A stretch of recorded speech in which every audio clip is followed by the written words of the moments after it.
What's happening, everybody? Justin, Bridgewater's Finest on YouTube, Blockbuster_guy on Twitter, and it's playoff time, baby. National Football League WildCard weekend. The games come up this weekend. We got 4 really good games to talk about. Before we get into the games, we're going to do things a little bit differently. You've been used to seeing this face and this getup all season. Well, for the playoffs, because they're extra special, the glasses come off, the sunglasses anyway. Sorry about the bed head. The hat goes around the right way, so you can see, yes, it is in fact a Patriots logo. The regular glasses, the intellectual glasses, we'll call them that, they come on because the playoffs are just that much more significant. And I want to come at you with all the information that I possibly can. So rather than using the Bridgewater's Finest gimmick, we'll put it that way, we're going to retire that for the rest of this football season. It is football picks time. Let's do this wildcard weekend. Just a quick little preamble about how I'm going to do these. I'm going to be picking every single game. I'm going to be picking straight up, or money line if you'd like to call it that. I'm going to be picking against the spread. I'm even going to be picking the over-under. I'm going to be looking at things like how these teams have played at home, how these teams have played on the road, how they've played head-to-head, how they've played against common opponents, how they've scored all year, and tossing some X factors at you before I actually tell you what my predictions are and the way that I think you should bet, if you're so inclined to do so, on these playoff games. The AFC 3 versus 6 matchup is the Cincinnati Bengals 10-6 record on the year, traveling to Houston to take on the 12-4 Texans. Now the line in this game currently sits at Houston -4.5, so Houston favored by 4.5 points, with the point total number being set at 43. Now, in taking a look at this, of course, you got to take a look at how does Houston play at home versus how does Cincy play on the road. Houston at home and Cincy on the road, they did have identical records this year of 6-2. So, especially for Cincy, that's a very good record on the road. 6 wins out of their 8 road games is very good. You take a look at the scoring. Houston put up 234 points in their 8 home games versus surrendering just 165. That's an average of about 29-21 every game, so that's quite a large spread there for Houston playing at home. We take a look at Cincy on the road. Cincy, of course, obviously with that 6-2 record, were definitely on top of the majority of their games. However, the spread was a little bit closer. Cincy put up 197 points in their 8 road games versus surrendering 161. So that is a closer clip, a clip of about 25-20. Looks there like Houston's got the edge. We take a look at head-to-head. They've only had 1 recent head-to-head meeting, and that was in last year's playoffs. These guys have the dubious distinction of playing each other in the playoffs for the 2nd straight year. And last year, the T.J. Yates-led Houston Texans defeated the Andy Dalton-led Cincinnati Bengals 31-10. That was on January the 7th. Also noteworthy, Houston has won the last 4 head-to-head matchups dating back, I believe, as far as 2008. When you take a look at common opponents, Houston and Cincinnati played 5 games against common opponents this year. Houston won all 5 of them. Houston holds 2 wins over Jacksonville, a win over Miami, a win over Denver, and a win over Baltimore. They did not lose any of those games, outscoring their opponents 174-92 in those 5 games. So if you do the math there, allowing around 18 points a game. Cincinnati in those common games didn't quite fare so well. They were only 2-3. They held wins over Jacksonville and Baltimore, which is no slouch in beating Baltimore, but losses to Baltimore as well, a loss to Denver, and a loss to Miami. And in those games, Cincinnati was outscored by their opponents 99-119 in those 5 games, so outscored by about 4 points a game. If you take a look at scoring trends for these two teams, overall on the season, very, very close with points scored versus the defense against the other team. We're talking about like Houston's offense versus Cincinnati's defense, and vice versa, Cincinnati's offense versus Houston's defense. If you take a look at the numbers overall in the season, it's a very, very close matchup. It rounds out to about 23 points apiece. You take a look at how Houston has performed at home, again, versus Cincinnati, how they've performed on the road. It's a slight edge to Houston. You can expect around 25 points a game from Houston against Cincinnati's road defense, whereas against Houston's home defense, Cincinnati would only put up somewhere in the range of 22 to 23. So it's a slight edge there for Houston. What I really looked at when I was making my thoughts for this game is momentum. We take a look at the last 5 games, Cincy's offense in the last 5 games versus Houston's defense in the last 5 games. It's a significant edge for Cincinnati. Cincinnati would be expected in the last 5 games to have put up around 23, maybe edging to 24 points against Houston's recent defense. But Houston's offense has really struggled in the last few games, and Cincinnati's defense has been playing very consistently. They're only looking at about 17, 18 points. So that is definitely a significant edge there going to the Bengals. X factors in this game. The Arian Foster factor. Arian Foster absolutely positively has to average at least 4 yards per carry in this game for Houston to have any chance whatsoever. In all of Houston's losses this year, Arian Foster has not topped 100 yards and has only averaged 3.2 yards per carry. And that number is actually bolstered by a 6-yard per carry average against Indianapolis in that game where Indianapolis beat Houston. Arian Foster is the key that runs that whole machine in Houston. And if Arian Foster does not average 4 yards a carry or does not top 100 yards, Houston is going to be very, very hard pressed to win this game. Sacking Matt Schaub. Cincinnati ranks number 7 right now in the NFL at the end of the regular season in sacks. And Matt Schaub has proven throughout his career that he does not do very well under pressure. You take a look at Cincy has totaled 46 sacks on the year. Now, Houston has been very good. They've only given up 28 quarterback sacks, which is in the top 10 of the league, but they have also given up 77 hits to the quarterback, which ranks in the bottom 50% of the league. So if Cincinnati, if that pass rush can really, really get in there on Schaub and maybe sack him 3 or 4 times, it's going to be real tough for Houston because Schaub, the confidence, you'll just feel the confidence just drain right out of Matt Schaub. And the final X factor, Houston's offensive line, again, versus Cincinnati's front 7 defensive line. That matchup is going to dictate not only Houston's run game, but it's also going to dictate their ability to protect Matt Schaub to try to put up points on what is a solid defense in Cincinnati. So how do I think the game is going to go? Well, what I can tell you is this. If you're betting the over-under on this game, take the under.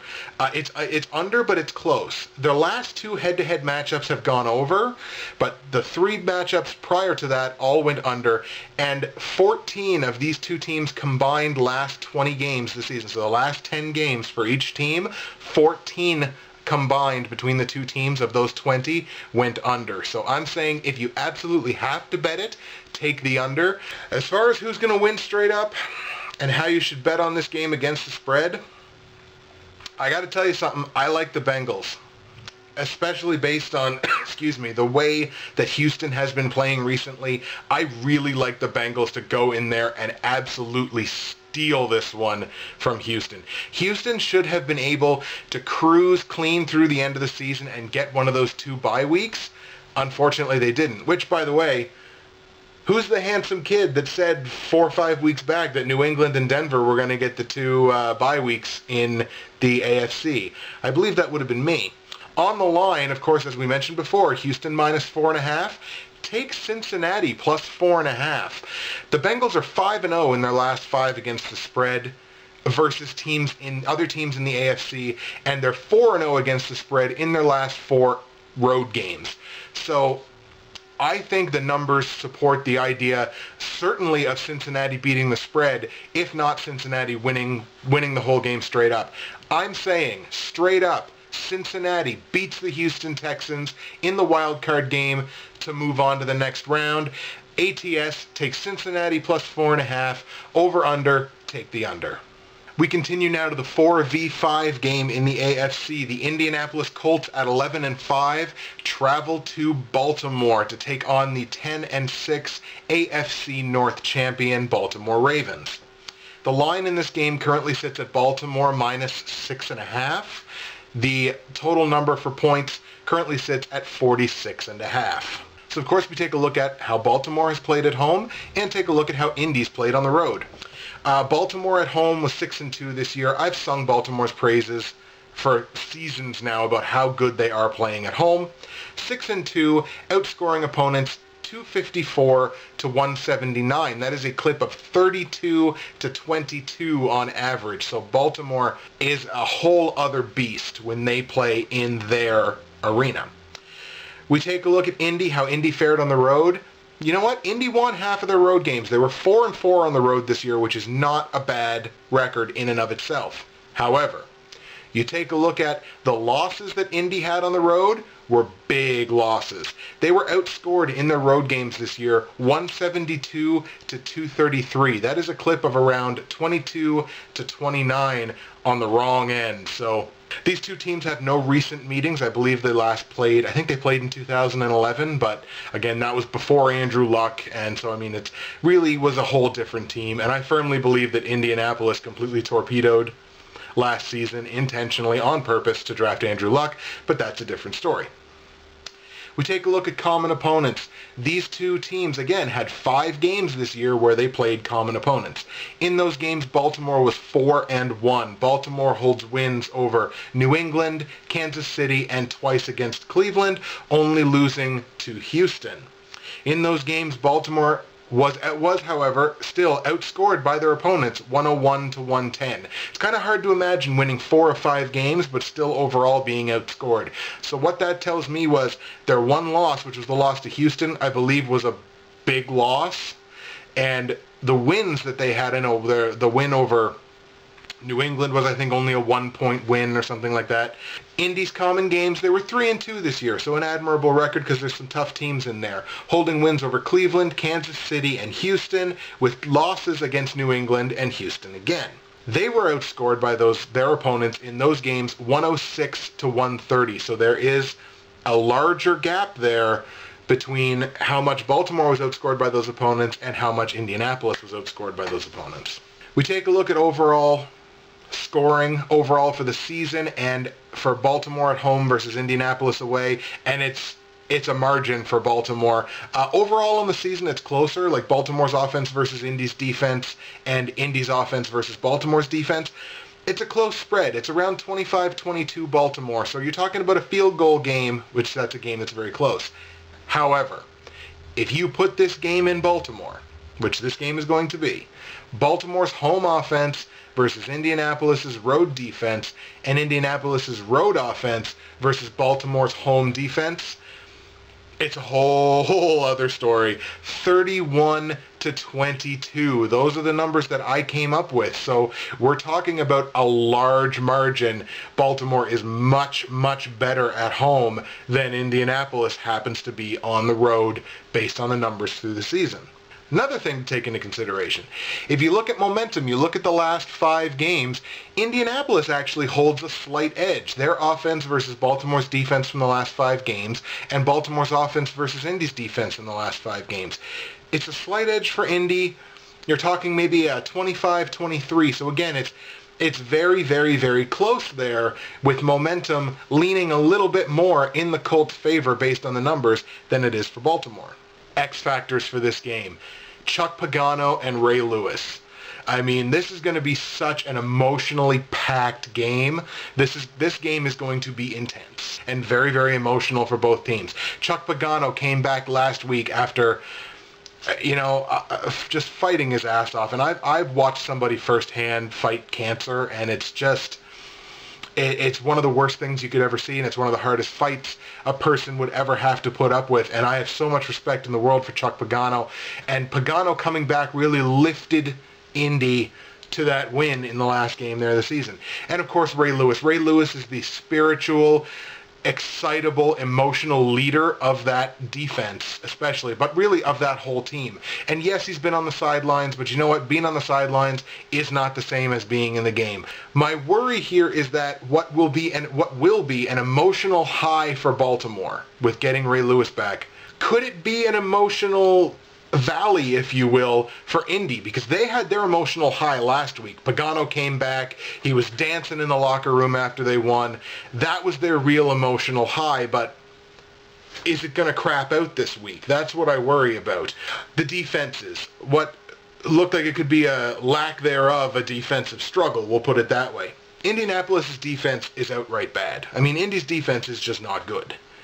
Baltimore's defense is a veteran defense, but it's proven to be susceptible this year. Baltimore only ranks 20th in the league in points allowed and gives up around 350 yards per game. So, yes, they got a veteran defense, but that defense is getting older, and the defense has been susceptible basically on the season. Baltimore did not have the numbers that it is used to in either of those categories, points allowed or yards allowed, on the season. So the defense could be seen as a little susceptible. And first time lucky. Andrew Luck's first taste of the playoffs comes against a gritty, veteran, very experienced opponent in their house, where they play entirely better. If you're looking at Luck's season averages, this is going to be your average game for Andrew Luck. He's going to go 21 of 39. He's going to throw for about 275 yards, a touchdown and a half, a little over one pick per game, and he's going to add between 16 to 20 yards on the ground on 4 to 5 rushes, and about half a touchdown. So he really could squeak those numbers up to accounting himself for 2 touchdowns. My question for Indianapolis is 14 to 21 points, assuming Vic Ballard can get into the end zone, is 14 to 21 points going to be enough to beat Baltimore when you know you have a defense that's probably not going to be able to stop them? So, how do I think the game is going to go? If you're betting the over-under on this game, absolutely take the under. 5 of the last 6 combined games for these two teams went under, and the under in the Ravens' last 4 playoff games as a favorite is 4-0. So the last 4 times the Ravens have gone into a playoff game as the favorite, all of those games have gone under. Unfortunately for Indianapolis, I think it's one of the best stories in sports this year, the Chuck Pagano story. Unfortunately, I do believe that it ends this week. I've got Baltimore, and I've got Baltimore covering that 6.5 point spread. I'm looking at about a 26 to 17 game, somewhere in that nature. So if you're betting the line on this against the spread, take Baltimore minus 6.5. It's a big number for a team that has shown a lot of inconsistency on offense this year. However, once again, Baltimore is a different beast when they play at home. They've got a lot of injuries, but they're getting Ray Lewis back, and I honestly just think that Baltimore is going to be able to cover that spread fairly comfortably. Like we're talking maybe 8-9 points, something like that. So they're going to be able, I believe, to cover that 6.5 point spread. So obviously, if you're betting this game straight up, I'm taking the Ravens to beat the Colts, move on to the next round. If you're betting the line, bet Baltimore minus 6.5. If you're betting the over-under, take the under 46.5.